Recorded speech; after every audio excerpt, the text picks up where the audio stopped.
Estimados auditores, los saluda Alejandro de la Carrera, como siempre, para esta entrevista de hoy, y que va a ser muy interesante porque nos acompaña don Cristian Monkever, abogado, político de Renovación Nacional, fue ministro de Vivienda durante el momento del presidente Sebastián Piñera, y también de Desarrollo Social y de la Secretaría General de la Presidencia, de tal forma que tuvo varias tareas que cumplir ahí en el gobierno del presidente Piñera. Y además actualmente es decano de la Universidad del Alba. Saludamos a don Cristian Monkever y le agradecemos que esté con nosotros en esta entrevista. ¿Qué tal, Cristian? ¿Cómo está usted? Buenos días. Oye, encantado de que nos veamos nuevamente. Así es. Y contarle a los auditores y muchas gracias por la invitación, que antes de partir el programa nos estábamos poniendo al día en lo que han sido estos últimos años, que han sido bien intensos. Yo, repasando la agenda, o sea, una suerte como de historia mía reciente, se me olvidaba agregar una cosa, que yo estuve en la convención también. Entonces, y eso fue y cada vez que yo nombro la convención 1, me viene un revoltijo de estómago, por así decirlo. ¿Y por qué tanto? No, porque fue intenso, fue intensísimo. Veníamos saliendo de la pandemia. Yo siempre he dicho que he hecho 2 magísteres en mi vida. Uno en una universidad en España, en el área mía del derecho comercial, del derecho de empresa, que es donde yo me he dedicado cuando ejercí la profesión. Hoy día ya casi hago clases nomás, pero no la ejerzo mayormente desde el punto de vista profesional. Y otro magíster en la convención. Ahí aprendí muchísimo, porque tuve que estudiar mucho, pero aprendí además de un grupo de personas que conformaban la convención, que no habían estado nunca en la toma de decisión, que tenían un origen más bien de izquierda, muy marcado, muy identitario, que no habíamos visto ni visualizado, que no había estado en la toma de decisión, no había estado cortando el queque, no había estado en un gobierno, no había estado en un municipio.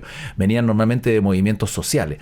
Bueno, fue todo un proceso de aprendizaje, más allá del resultado, por eso, y a uno le viene como una suerte de revoltijo, porque había muchas cosas que uno se recuerda de eso y que quisiera dejarla en el pasado nomás, porque fueron muy intensas.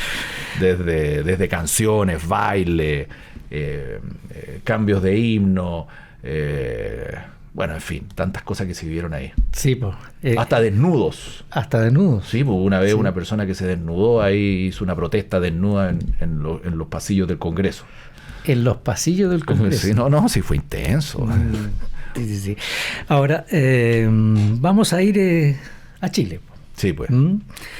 Y vamos a hablar acerca de el Frente Amplio y el caso Procultura, que ha sido la semana pasada, y yo creo que esta semana que parte hoy día va a seguir. ¿Cómo interpreta las declaraciones de Constanza Martínez usted sobre supuesto espionaje político? ¿Cree que estamos ante una operación política o una torpeza comunicacional del Frente Amplio?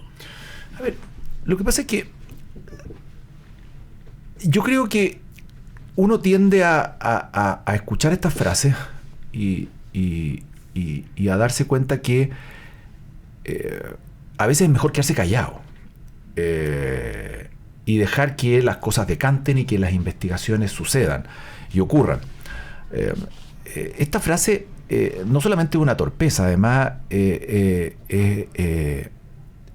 yo diría que es injuriosa para el Ministerio Público, para quienes llevan adelante la investigación. Después te voy a dar mi opinión respecto del Ministerio Público, que es un asunto distinto, que es más de fondo. Pero sí es injurioso, porque en el fondo es señalar de que toda la investigación y las motivaciones del Ministerio Público son de espionaje político, y que lo que buscan es inmiscuirse en labores y en funciones de la política propiamente tal. Y claramente lo que hay aquí es una investigación judicial a raíz de lo que hemos conocido, el caso de fundaciones, unas más intensas, otras menos intensas, etcétera. Entonces, yo creo que la torpeza está en la torpeza que el propio candidato presidencial del Frente Amplio la corrige y dice: yo me voy a desmarcar de este tema. Sí. Que es Gonzalo Vintes, ¿no es cierto? Y lo hace muy hábilmente porque entiende que allá no va la micro. Entonces podemos criticar al Ministerio Público, podemos decir un montón de cosas del Ministerio Público, pero que lo que no hay ahí es espionaje político. Sí. Entonces, pero es una estrategia, ¿o no? O sea, de todas maneras, detrás de eso hay una estrategia, porque esto no es casualidad, pues no es una frase como la que estamos aquí conversando, que yo se me saliera la frase y dijera espionaje político. No, esto se habló, se conversó, hubo un comité político del Frente Amplio, hubo reuniones evidentes. Sí. Todo esto no salió a decir que se le ocurrió al diputado Ibáñez, no. O sea, esto se conversó, se planteó, se testeó, no sé si con el presidente, no tengo idea, pero se testeó, po. O sea, en el fondo, claro. Y se tomó una decisión política de decir que aquí hay un espionaje político, lo que habla de una torpeza, y por eso digo yo, guión injurioso, porque finalmente lo que yo trato de hacer es menoscabar y echar por tierra la investigación, pegándole al Ministerio Público como institución desde el punto de vista de cuáles son sus motivaciones para investigar. Yeah. Entonces es súper complejo. Es como cuando yo digo, perdí las elecciones, fraude, contaron mal los votos. Uno dice, sí, pero uno no sabe dónde parte esa frase, o sea, sabe dónde parte, pero no sabe dónde termina. Cuando se hacen estas acusaciones al voleo. Entonces aquí yo digo, espionaje político. Ya, la frase la alargó, pero ¿cuáles son las consecuencias de eso? O sea, ¿dónde vamos a terminar? ¿En qué minuto el Frente Amplio decir, sabe qué más? No había espionaje político, aquí lo que hay es una investigación judicial que está a los ojos y a la vista de todo el mundo. Claro. En fin. Ahora, podremos, y yo me paso ahora al otro tema, ¿podremos criticar o no al Ministerio Público respecto de los instrumentos que utiliza, no digo el pinchazo del teléfono, sino que para publicitar los casos? Ya. Yo creo que ahí hay que hacer algo en algún minuto. Y ahí volvemos a lo mismo, le echamos la culpa a la prensa. La prensa, no, gracias a Dios existe la prensa y existe sí. Independiente, que investiga, que publica, que informa. Yo sí creo que ahí hay un tema que hay que revisar respecto de la publicidad de las investigaciones. El que se sepa todo, o sea, ¿qué interés puede haber respecto de un pinchazo de un teléfono y que aparezcan 20.000 otras cosas más y que esas cosas se conozcan y se sepan, que digan relación con romance, con aventura, con reuniones, que exceden de la investigación? Entonces, ahí el Ministerio Público tiene que estar mucho más atento. Imagínense lo que es para un funcionario de la PDI que está escuchando el teléfono y aparece el presidente de la República en el teléfono. Ya lo tiene que haber puesto nervioso y turuleco, ¿no es cierto?, complejo. Entonces el Ministerio Público, me imagino que a quien le encarga eso es una persona avesada, con experiencia dentro de la PDI, no cualquier funcionario que viene llegando recién. Y además tiene que tener mucho sentido de prudencia para saber cómo entrega la información y a quién se la entrega, porque es el presidente de la República. Sí. Y el presidente de la República por algo tiene fuero, por algo las autoridades tienen algún grado de protección, porque vamos a lo banal. El presidente de la República, como todos, no digo cualquiera, habla con sus amistades y con su gente cercana como hablaríamos cualquiera, ¿no es cierto? Se puede salir ahí incluso un garabato, sí. O comentarios más domésticos. Entonces, eso puesto a los ojos de la gente, así en bruto, puede ser medio bruto, puede ser brutal. Por eso es que yo creo que ahí, a eso me refería yo con que el Ministerio Público, en estas medidas intrusivas que los jueces autorizan, tiene que poner cierto resguardo, a eso me refiero, resguardos porque hoy día es este presidente, el día de mañana puede ser el anterior, uno nuevo o otra autoridad, y me parece que se hagan cuando hay investigaciones sin ningún problema. Si para la gente que nos escucha, el que autoriza esto no es el fiscal le tiene que ir a pedir permiso al juez, sí. Y el juez es el que autoriza a pinchar. Así es. Exactamente. Entonces, y una medida intrusiva muy brutal, pues, es como que te metan una cámara en la casa.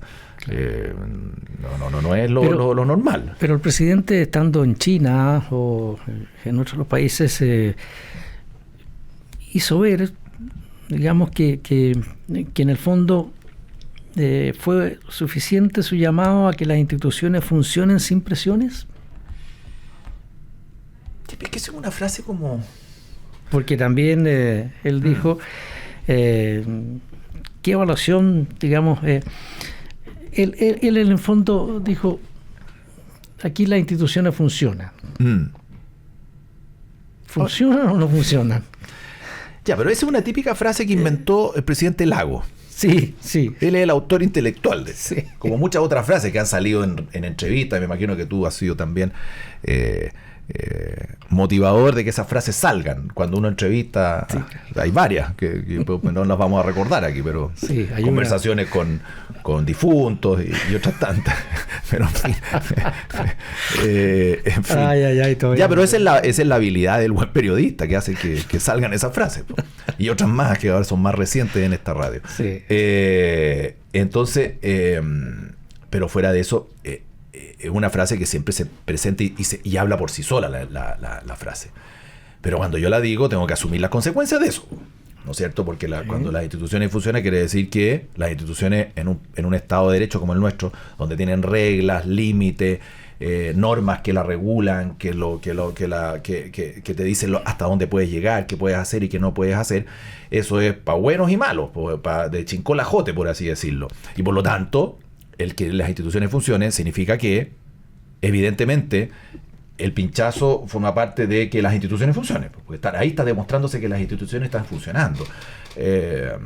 Ahora, ojalá que en esto de que las instituciones funcionen también los responsables respondan y no quede en nada esto. Y ahí yo creo que hay un problemón, porque yo creo que normalmente estas cosas son muy publicitadas, pero no sé si va a llegar a buenos puertos esto, no sé si va a quedar naufragado esto. Pero usted, Cristian, ¿qué piensa al respecto?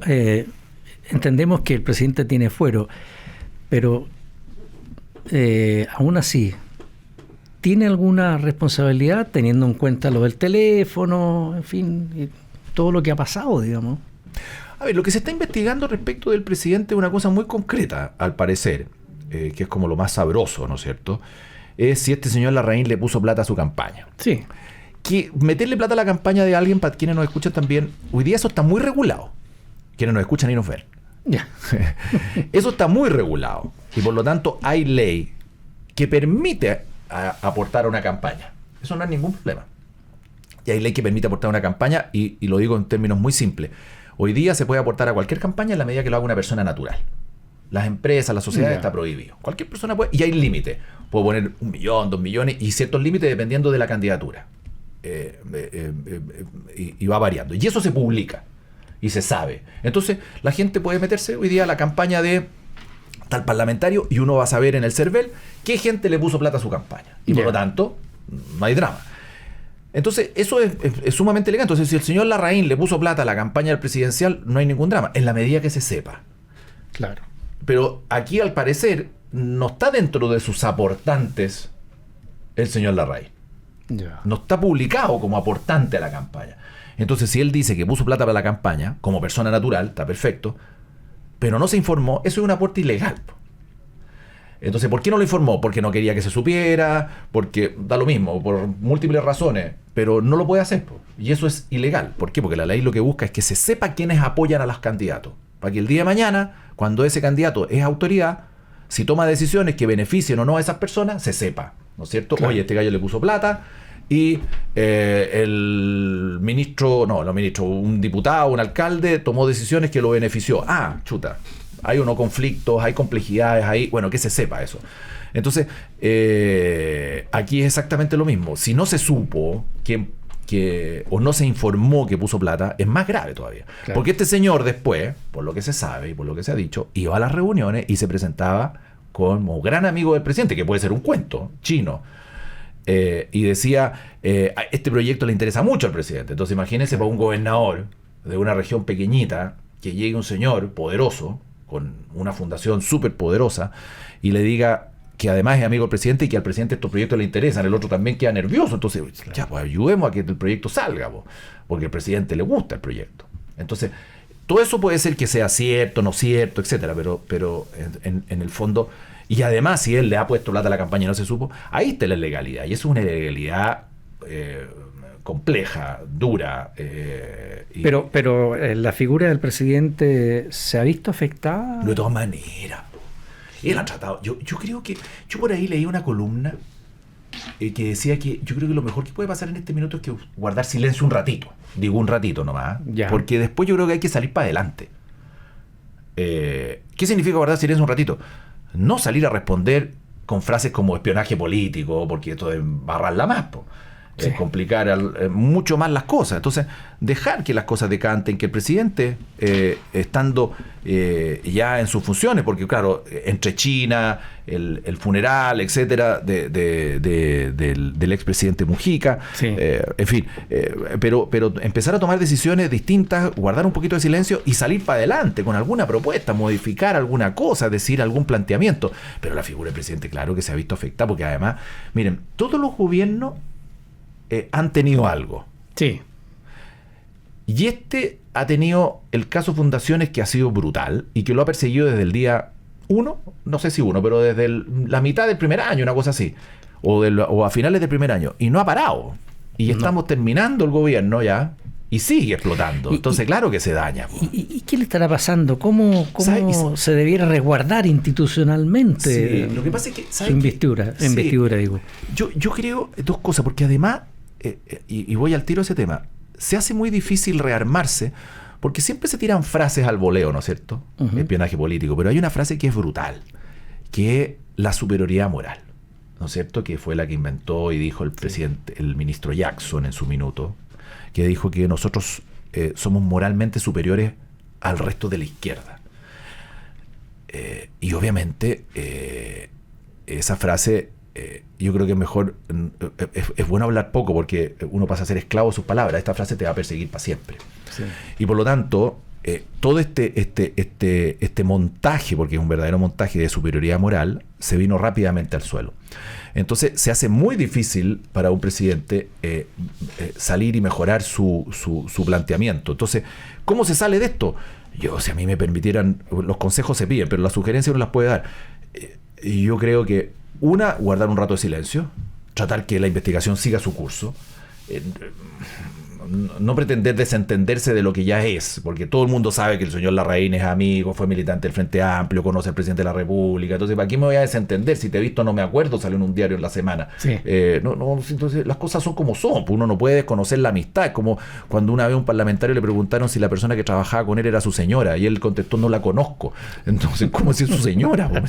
Eso es cierto. No voy a resguardar lo podemos buscar en cualquier lado porque está en Google, pero no voy a decir su nombre. No la conozco. No es mi señora, dijo. Claro, no era su señora porque a lo mejor no estaba casado, no tengo idea, pero dijo, la desconoció. Entonces aquí yo no puedo pretender desconocer los hechos. Están los hechos sobre la mesa, están presentes, son amigos, puso a lo mejor plata para la campaña, ya está bien.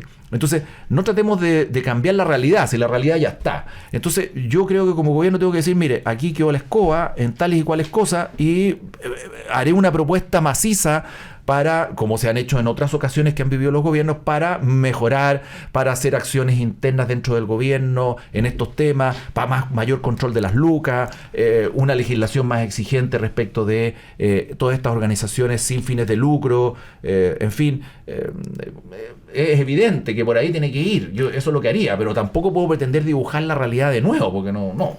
Está bien, vamos a hacer una muy breve pausa con don Cristian Monkever y ya regresamos. Quédense en la sintonía de la Radio Agricultura. Ya volvemos en un instante.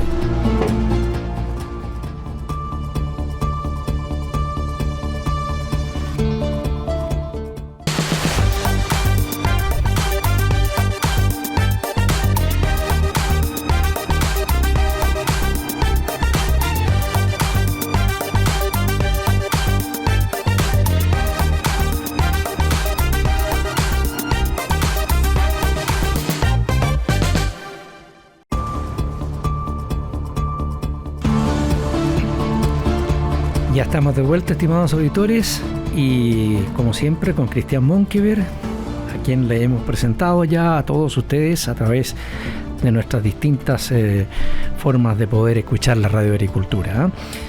Usted, Cristian, fue parte del proceso constituyente, lo dijo al comienzo.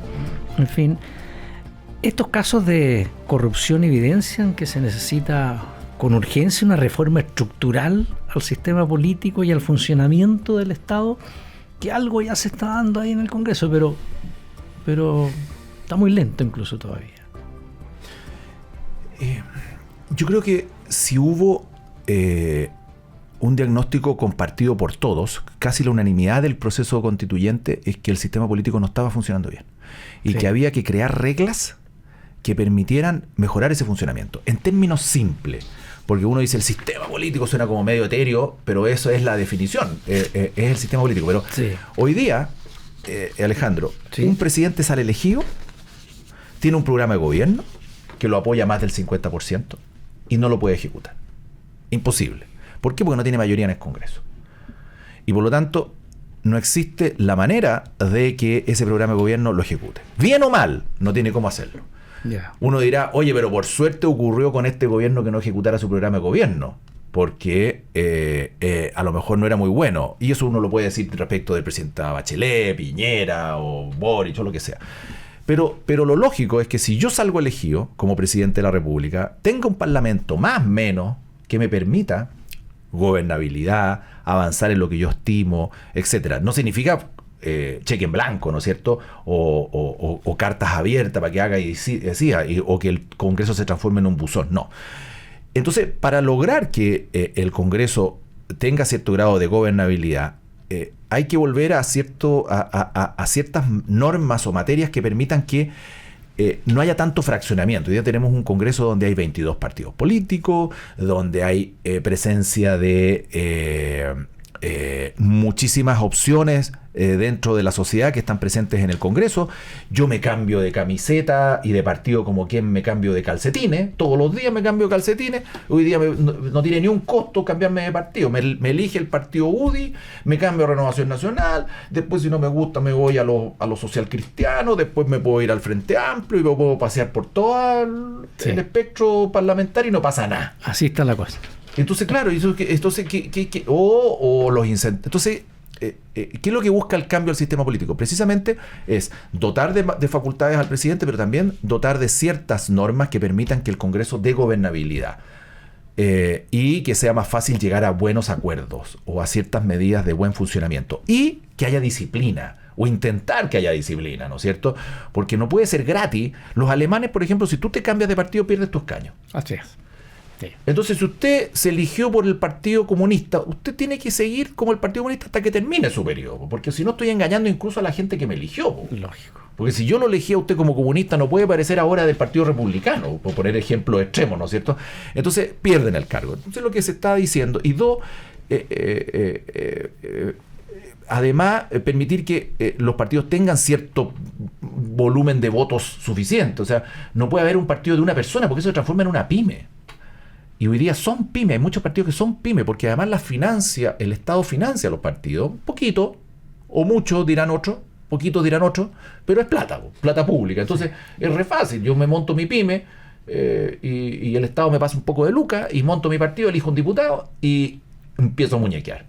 Y eso claramente no es beneficioso. ¿Y esas lucas son igual para todos? Sí, no. Depende de los votos que haya sacado. ¿Ok? Si el partido tiene presencia en el Parlamento y sacó 10 votos, por ejemplo, recibe 10.000 pesos, por decir la cosa. Y si sacó 100.000 votos, recibe 100.000 pesos. Sí. Y obviamente se rinden, tiene que haber contabilidad, transparencia, etcétera, que le permite un funcionamiento a los partidos con su directiva, sus secretarias y funcionamiento administrativo, arrendar una casa, no tengo idea. Pero claro, si yo incentivo esto, es re fácil. Armemos partidos políticos que salen luquitas y empiezo a generar...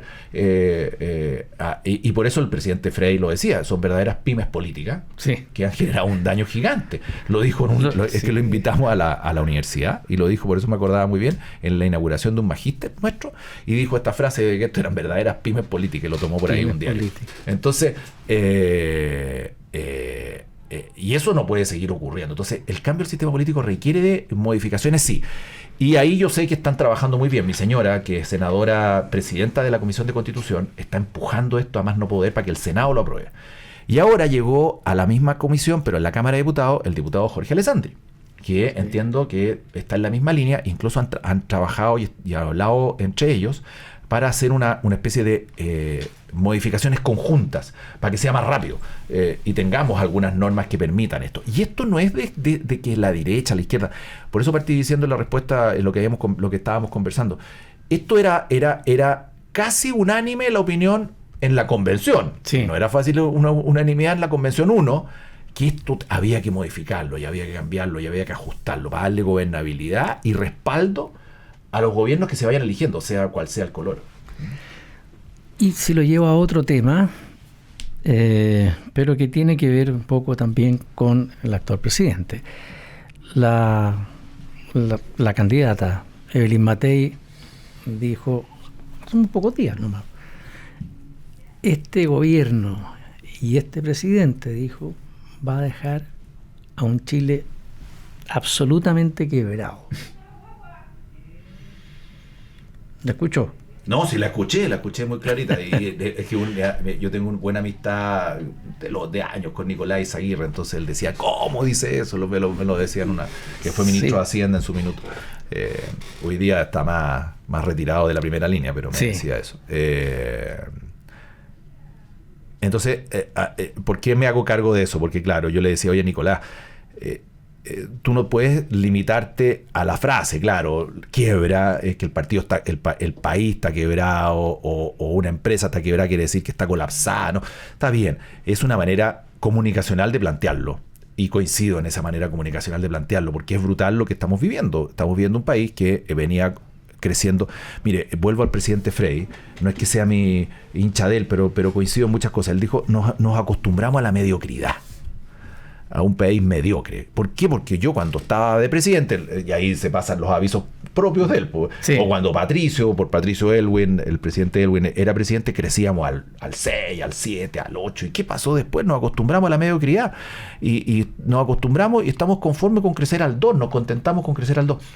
Y claro, la gente, uno dice, bueno, ¿y cuál es la diferencia? Bueno, la diferencia es mucha, porque cada puntito de crecimiento hace que el país genere más empleo, genere más utilidades, genere mejor bienestar a las personas, genere más recursos para el Estado para hacer políticas sociales. En el fondo es lo mismo cuando uno tiene una pyme. Pues si mi negocio crece un 2, es distinto a si crece un 8. Quiere decir que gano más. Exacto. Entonces, el país mediocremente se ha acostumbrado a crecimientos de los que hemos señalado, y la candidata Evelyn Matei, que es mi candidata, ha planteado esto de manera cruda, porque tenemos, y hace poquito lo dijo en un encuentro de la construcción, yo quiero crecer al 4%, y lo dijo varias veces, es una tremenda frase. Y si ustedes se fijan, Alejandro, en los informes financieros, la bolsa está como nunca. Sí. ¿Y por qué? Porque hay expectativas de que viene un cambio de gobierno y los agentes económicos, todo el mundo refleja en ese cambio de gobierno, en esas mejores expectativas que se supone van a llegar en el futuro. Rápidamente se empiezan a dar señales en el mercado. Entonces por eso las acciones suben. ¿Y por qué? Porque empiezas a respirarse un ambiente de que vienen nuevas personas a hacerse cargo del país. Obviamente tiene que haber elecciones, etcétera. Sí. Y empiezan a generarse expectativas positivas, pero evidentemente el país lo está pasando mal, no está creciendo como corresponde, no hay lucas, no hay plata, hay que recortar, se ha gastado tanto que hay que recortar. Y a propósito de recortar, de acuerdo a la reducción de impuestos, que también en ese donde estuvieron todos los candidatos hablando ahí, de acuerdo con lo que dijeron algunos. ¿Con la reducción de impuestos? Sí. Yo creo, Alejandro, que... Porque uno de ellos, en lo de la Cámara de la Construcción, lo planteó. No, sí me parece genial que se plantee. ¿Por qué? Creo que fue Kast. Sí. Yo soy hincha de que se bajen los impuestos, pero más hincha soy de que se digan las cosas por su nombre. Nosotros hace 10 años atrás, o 15 años atrás, dificultó que ciertas cosas se pudieran plantear porque venía una capotera de todos lados. Oye, quiero bajar los impuestos, soy candidato presidencial y quiero bajar los impuestos. ¿Estás seguro que habría un montón de críticas respecto de esa propuesta. Entonces, habían cosas que no se decían. La gracia del momento que estamos viviendo, después de todo lo que hemos padecido, 2 procesos constituyentes, pandemia, estallido, baja de crecimiento, un gobierno que no lo ha hecho nada de bien, le ha sido muy dificultoso, elecciones en los 4 años, es un gobierno que ha tenido elecciones en los 4 años. Esta campaña tiene que servir para que cada candidato diga lo que realmente quiere hacer, para que no nos vendan la pomada. Y creo que una propuesta de rebaja de impuestos es una propuesta que merece todos los aplausos posibles. Eso no significa que, porque inmediatamente te van a decir, pero no van a haber plata para los programas sociales. Si es una propuesta seria, donde se dice, voy a bajar los impuestos de esta manera, pero voy a ser eficiente en esto otro y en esto otro, y voy a generar como más... por ejemplo, ¿podría haber más inversión estatal? Pero lógico. Ya. Pero si eso es así, y donde sea, y además no estamos inventando la pólvora, pues en los países en que se ha aplicado medidas de este tipo, como rebaja de impuestos, inmediatamente viene una reactivación económica de tal volumen que hace generar mucho más recursos que lo que el Estado tenía hoy día, a raíz de la recaudación de los impuestos y del crecimiento del país. Entonces, eso produce efecto. Entonces, hay que saber hasta dónde llego. Nosotros, desde Renovación Nacional, que es mi partido que me encargó a mí llevar adelante propuestas de gobierno a la campaña de Evelyn Matei, nosotros vamos y estamos proponiendo que las pymes tengan un impuesto diferenciado respecto de las grandes empresas. Hoy día las grandes empresas están en torno al 27% del impuesto a la renta. Sí. Y las pymes hoy día están en un 12, como hay algo, producto del acuerdo de pensiones. Sí. Bueno, que se mantenga ahí o que suba un poco. Y que haya un estatuto de pymes con un impuesto diferenciado para facilitarles la vida, porque yo no saco nada con ahorcar a una pyme y decirle le voy a cobrar un 23, un 25, un 27 y no me genera nada y no me genera empleo. Yo prefiero decirle, ¿sabe qué más? Págueme un 15%, pero dele rienda suelta a la inversión, a crear empleo, a crecer.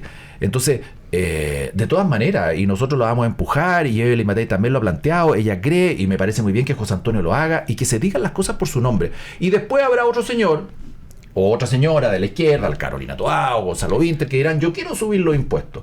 Y ya está bien que lo digan, y ahí cada uno defenderá sus propuestas. Y ahí en el congreso que hizo la Cámara de la Construcción, también uno de ellos dijo, vamos a frenar la permisología. Sí. ¿Y? Yo fui ministro de Vivienda y padecí la permisología. La sufrí. Ya. Porque cada cosa que hay que hacer requiere de una cantidad de permisos y de trámite y de tiempo invertido que es agotador. Y yo estoy hablando del Estado. Imagínense para el empresario, para el privado. Entonces, y no solamente con vivienda, o sea, vivienda, medio ambiente, energía, obra pública. Sí. Y por lo tanto los proyectos se van. No significa que acá se puede hacer lo que se les ocurra. No coincido porque ¿por qué existen los permisos? Los permisos existen porque se requiere de cumplir ciertos requisitos previos, legales. Oiga, si voy a explotar tal cosa, tiene que cumplir con cierta protección necesaria. Y así. Entonces, pero se demora mucho. Ese es el tema. Entonces no puede ser. No puede ser que yo para hacer un proyecto me demore 3 años y al final aparezca cambio de gobierno y me cambian los criterios, ¡pum! Se viene abajo el proyecto, perdí 3.000, 4.000, 5.000 millones, no tengo idea, de inversión, y eso iba a generar empleo aquí ya. No digo que esto sea haga lo que quiera, jauja, y destruya el medio ambiente, destruya la costa, destruya los pueblos, las tradiciones, las costumbres, no, porque estamos todos contentos de que nadie quiere eso. Sí. Nadie quiere depredar el país. Y para eso hay que fijar las reglas. Estoy totalmente de acuerdo. Para evitar cosas también que han ocurrido. Pues edificios construidos gigantes y que nadie se imaginaba que se podían construir. Bueno, porque no había ciertas reglas. Pero de ahí a poner tantos trámites que no se puede hacer nada, lo encuentro una locura. Y yo espero que eso sea una... Ahora, yo entiendo que el Congreso está a punto de sacar una norma que facilita bastante los trámites, los simplifica. Pero yo creo que hay que hacer muchos más esfuerzos ahí. Porque nuestros compañeros, vecinos, países vecinos, han avanzado mucho más y por lo tanto se nos lleva inversión por otros lados, y eso es malo para el país, es malo. Ahora lo llevo a otra cosa, pero que tiene relación con algo que habló sobre todo al comienzo, ¿eh? Uh-huh. La candidata del Partido Comunista, Janet Jara, llamó a avanzar en unidad y acusó a los candidatos de derecha de no querer acuerdos. ¿Cree usted que la centro derecha está hoy con una vocación real de acuerdos o ha cedido a la polarización? Mire, todos los proyectos que el gobierno ha sacado y que Janet Jara muestra como grandes objetivos logrados, es gracias a los votos nuestros. Entonces, yo creo que ahí está la respuesta. Reformas bien potentes, las 40 horas. Hay países que ya están en 37 horas, entiendo, pero las 40 horas.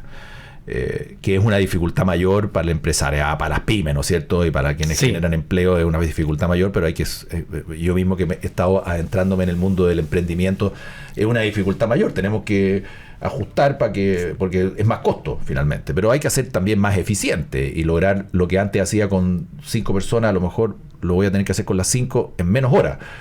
No te digo echando, sino que con menos horas, no va a poder ir trabajando un poquito más cada día para que en el fondo hacer más productivas las 40 horas y antes y tomar un café menos en la jornada. No sé, lo digo en términos simples porque a todos nos pasa. Si yo lo digo, no lo digo desde el Olimpo, lo digo que también he estado emprendiendo y también generan estos problemas y hay que salir adelante y trabajar con la gente que está y ponerse de acuerdo. Oye, ¿cómo lo hacemos? Porque yo no quiero echar a nadie, entonces ya, ok, y se cumple.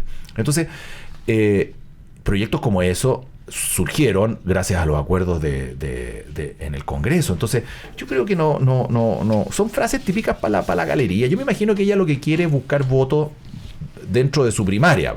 Y para buscar votos dentro de su conglomerado, dentro de su primaria, tiene que decir estas frases para que le digan, sí, allá están los malos, nosotros somos los buenos, la derecha nos quiere comer a todos y nosotros somos los buenos, entonces, y yo soy la más buena dentro de la izquierda, entonces tiene que tirarse estas frases. Está bien. Vamos a hacer una nueva pausa, Cristian Monkever, que está con nosotros por Renovación Nacional. Vamos a hacer una muy breve pausa. Espérenos, no se retiren.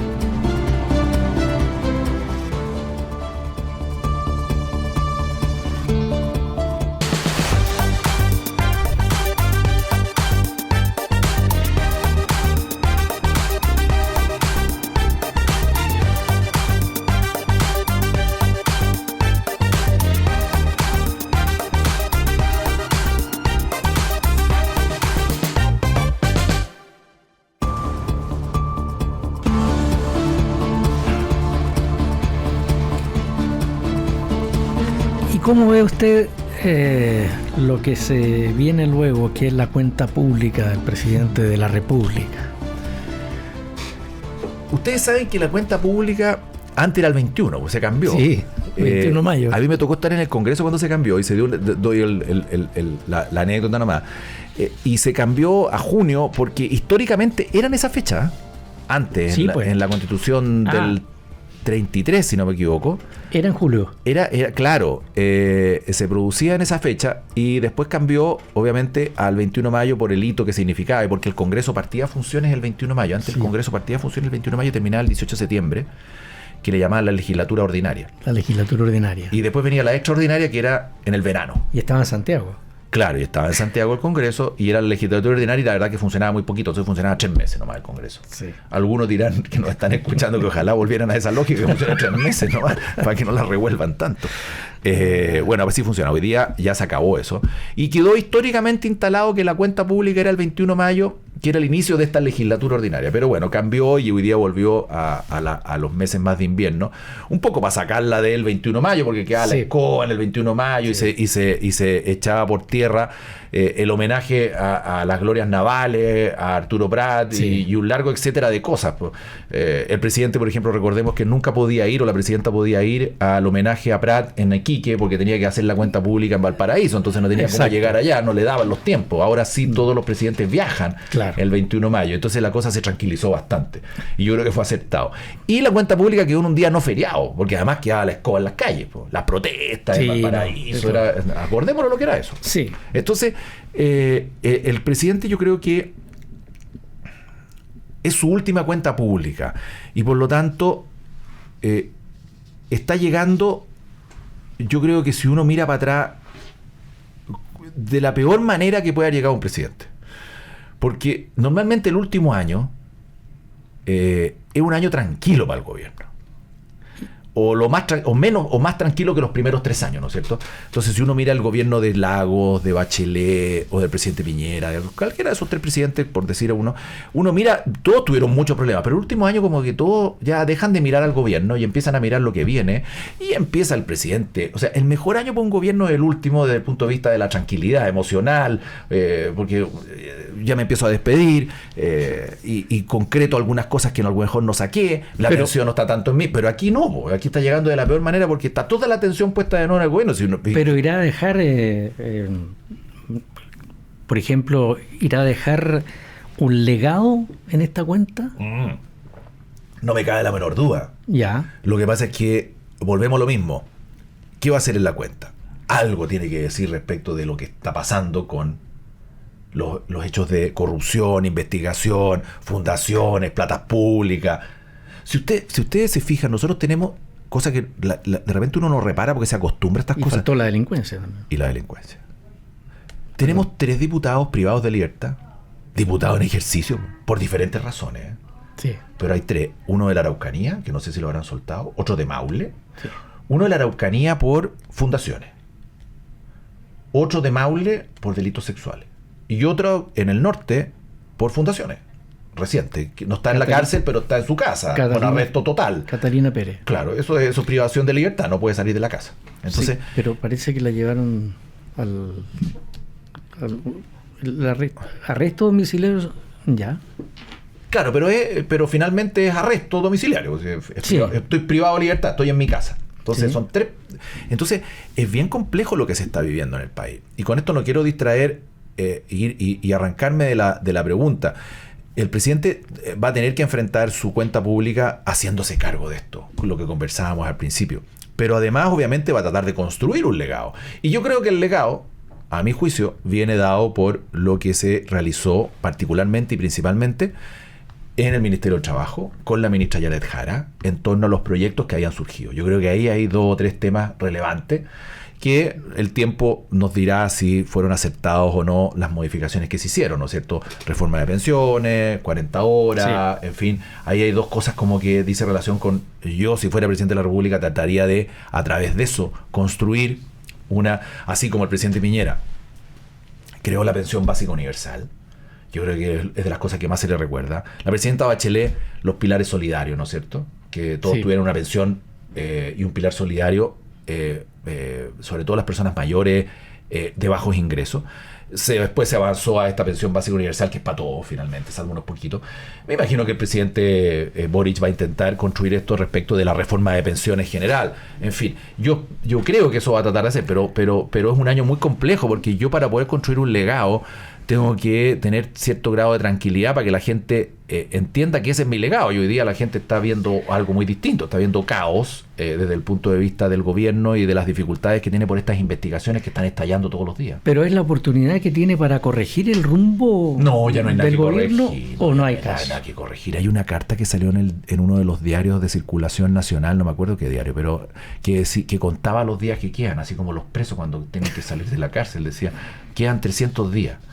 Entonces partía con eso. Ahora son menos de 300, deben ser 290, no tengo idea. Entonces yo creo que no hay nada que corregir hoy día. O sea, yo creo que lo que hay que hacer es tratar de terminar de la mejor manera posible. Pero podría tener, perdón que lo interrumpa, pero podría tener un tono más autocrítico. Si todas esas cosas, de todas maneras. ¿Sí? De todas maneras. Y sacar lecciones, lo que hablábamos al principio, esta de la superioridad. Si yo fuera él, diría, nos equivocamos con la frase de la superioridad moral. Que eso le sale bien a un presidente de la República, sobre todo cuando va de salida, y sobre todo él, que es una persona joven, ¿no es cierto? Sí. Y por lo tanto lo más seguro es que lo tengamos de candidato en alguna otra oportunidad, y quién sabe, a lo mejor lo tenemos de nuevo con la banda presidencial puesta, si esto es así. Al menos eso puede ocurrir, no estoy contando fantasía, sino que puede ocurrir. Entonces obviamente debería generar una autocrítica, debería generar un legado positivo, evidentemente asumir culpa y sacar lecciones para futuro. Sacar lecciones para futuro. Mire, él es muy seguidor del presidente Mujica, que acaba de fallecer. Si hay alguna gracia que tenía el presidente Mujica, es que evidentemente él logró transformar a su Frente Amplio, a su izquierda, que es muy parecida al Frente Amplio que tenemos acá, en algo que dejó historia y legado dentro de Uruguay, y por el cual pueden haber cosas buenas y malas, pero funcionó. Sí. Entonces yo me imagino que él debería tratar de construir y seguir un poco la línea del presidente Mujica, a partir de esta nueva izquierda que se hizo del gobierno porque la gente la eligió y dejó de lado a la ex Concertación. Entonces, pero eso pasa por asumir, por reconocer errores, por enmendar el rumbo. Ahora, lo que pasa es que cuesta enmendar el rumbo cuando quedan 6 meses. Yo puedo enmendar el rumbo desde el punto de vista comunicacional, pero claramente es poco lo que puedo hacer desde el punto de vista legislativo. Ya voy de salida, ya no hay mucho más que hacer. Pero algo el presidente como que dejó a un lado y se ha manejado un poquitito como, no digo como un gran estadista, pero lo han dicho también en muchos periódicos, muchos diarios y en algunos programas incluso. Que él se estaría transformando en un gran estadista. No estoy diciendo un gran estadista, sino que digamos, ha cambiado con respecto a cuando tenía la campaña y cuando ganó la presidencia. O sea, y que partió fuerte, digamos. De todas maneras. O sea, recordemos que el gobierno no hizo nada el primer año, en una lógica de inexperiencia total, aduciendo a que iban a esperar que se aprobara la nueva Constitución, y ahí partíamos. Perdieron un periodo precioso. Así y de una irresponsabilidad política total, porque yo no puedo estar un año sin hacer grandes transformaciones como las que ellos pretendían, buena o mala, pero tengo que hacerlas, presentarlas al Congreso. No hicieron nada, y ellos, cuando les llega este mazazo de más de un 60% de la gente diciendo no al proyecto que ellos estaban impulsando, sí, ese fue el final del gobierno y no hubo nada más que hacer. De ahí para adelante administremos, y eso es lo que han tratado de hacer, mal administrado a mi juicio, pero administremos, y han sacado algunas reformas por aquí y por allá. Y por lo tanto el presidente, que cuando uno ve las imágenes del presidente candidato, incluso antes de candidato, presidente diputado, evidentemente han cambiado a un estereotipo un poquito más formal, de su chaquetita, una barba bien mantenida, un poquito más delgado. Lo digo en todo el aspecto comunicacional, sí, pero también desde el punto de vista conceptual, el discurso. Y él mismo ha dicho, mira, las palabras de él, acuérdense que él dijo, vamos a perseguir al presidente Piñera esté donde esté, siendo candidato. Y en el funeral dijo, me equivoqué. Bueno, esa imagen es evidente que él ha tratado de mutar hacia allá, y cuando uno gobierna inmediatamente se da cuenta, pucha, que es difícil gobernar. A mí me ha pasado, no he sido presidente de la República ni lo espero, pero sí me ha pasado acompañar a presidentes en varios ministerios y durante un periodo largo de tiempo, y uno se da cuenta de las dificultades de gobernar, y uno se da cuenta que no es lo mismo que estar en la oposición, etcétera. Entonces yo creo que él ha ido buscando una imagen distinta. Él ha dejado esa imagen más revolucionaria, más frente amplista, más cambiarlo todo por una lógica más socialdemócrata, ¿no es cierto? Yo creo que hoy día el presidente está mucho más, él, no digo, y ojalá que sea así, en una lógica más de más cerca de una socialdemocracia estilo Mujica, estilo expresidente Lago. En fin, yo creo que para allá apunta él, su diseño, versus lo que era originalmente. Pero no va a alcanzar a llegar. No, pero él va caminando para allá, y lo más seguro que después, cuando salga del gobierno, no me extrañaría que él asuma funciones públicas internacionales y que trate de construir una lógica. Él es mucho más apreciado afuera que acá. Sí. Si eso es así. Sí. Porque genera un atractivo afuera, porque es un presidente joven, no dice las cosas por su nombre, según lo que dicen afuera. En fin, a veces nos mete en lío, como con Estados Unidos, que por suerte somos tan chiquititos que Estados Unidos no nos pesca, porque es mejor que no nos pesque, porque están en conflictos tan grandes que yo creo que nosotros tenemos que pasar este chaparrón, y no meternos en lío diplomático, o salvo que sean brutalidades las que hiciera Estados Unidos o China u otro país. Pero como está bien, yo creo que en este minuto la prudencia indica que hay que hacer cosas distintas, pero el presidente es evidente que está transitando hacia una imagen distinta, pero miren, yo creo que es bueno que esta izquierda haya gobernado. Ya. Y la gente me va a decir, chuta, mira lo que está diciendo, que es bueno que esta izquierda haya gobernado. ¿Sabe por qué es bueno?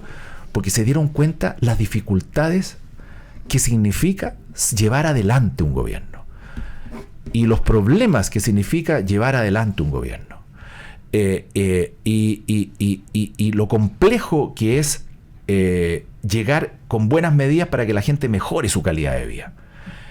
Y por lo tanto el proceso de aprendizaje es bueno porque va a permitir al próximo gobierno, que lo más seguro va a ser de la oposición, y yo espero que sea la presidenta Matei, va a permitir una relación distinta cuando ellos sean oposición de la que fueron antes, porque con el presidente Piñera fueron muy duros.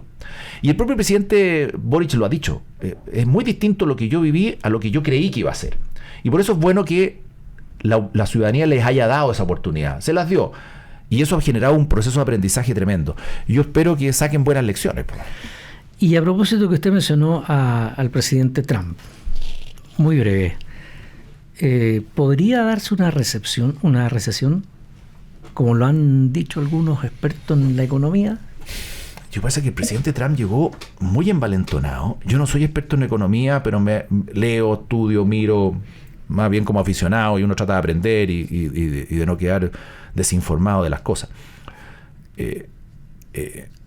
Él ha tomado evidentemente decisiones muy populares, no digo populistas, populares hasta el minuto, pero que a todas luces está generando y digo muy populares puertas adentro, ¿no es cierto?, de su país, pero que ha generado una de conflictos y una incertidumbre gigante, que la respuesta a todo eso es que inmediatamente él se da cuenta y pone freno y trata de negociar.